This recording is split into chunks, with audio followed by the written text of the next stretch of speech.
Tanghali na, kaya tara, samahan nyo ako magluto. Bago tayo magluto, papalo naman and like and share na rin. Magbibiyak muna tayo ng kahoy dahil wala tayong panggatong. Bago tayo magluto, syempre magsisibak muna tayo ng apoy. Pagkatapos natin magbiyak ng apoy, magsisindi tayo ng kahoy. Pagpasensya nyo na dahil ganyan yung lutuan natin. Pagkatapos naman natin sindihan, syempre hugasan muna natin ang ating kawali. Paa at ulo pala ng manok ang lulutuin natin ngayon. Shoutout pala sa mga nanonood ngayon. Wala akong pake kung ayaw nyong panoorin ang video na ito. Shoutout pala sa mga kabarangay ko na laging nanonood. Pagkatapos naman hugasan ang ating kawali, ay magagayat na tayo ng mga ricado. Sibuyas at sili pala ang mga ricado natin ngayon dahil nakalimutan ko bumili ng bawang. Dahil anong oras na yan, kaya nagmamadali na tayong magluto. Magpapainit na pala ako ng kawali para maumpisa na natin ang ating pagluluto.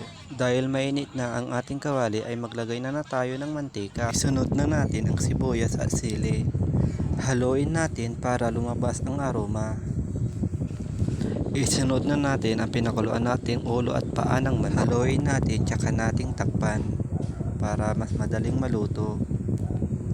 Hintayin natin hanggang siya ay kumulo. Habang binabantayan ko ay napapaisip ako, bakit ko ito ginagawa? Buksan natin para alam natin kung kumukulo na. Habang hinihintay natin maluto ay mag-iigib muna tayo ng ating paligo para maiwasan natin ang high blood. Dahil sobrang init ay kailangan natin maligo. Shout out pala kay ate na nakasabayan kong bumili ng paat at ulo dahil nakilala tayo. Dahil kumukulo na ay lagyan na natin ng tuyo. Isunod ang suka, tsaka natin haluin. Hintayin natin hanggang siya ay kumulo. Lagyan ng bitchin. Haluin natin ulit. Tikman natin kung masarap. Tikman natin ang paa kung malambot na. Kung malambot na ay paluto na.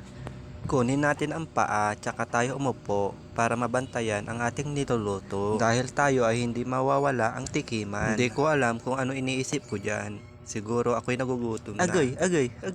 At ayan, luto na. Kaya tayo ay kukuha na para may pangulam na. Kukuha na pala ako ng kanin. Kain pala tayo mga buddy. Fast forward na lang natin dahil matagal-tagal na rin ang video na ito. Shout out pala ulit kay Jess Kabuay na laging nanonood. Shoutout pala sa mahilig sa sili. Dahil mahilig tayo ay kainin natin ng buo. Pagkatapos natin kumain ay syempre huwag kalimutan uminom ng tubig. Pagkatapos ko uminom ay di ko alam kung anong yung iniisip ko dyan. Kung anong ulam mamaya.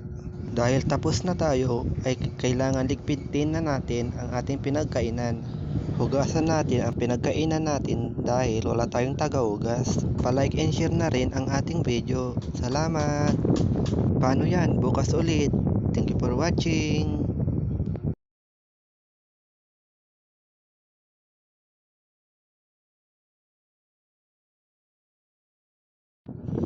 Dahil tapos na tayo ay kailangan na natin magbabay.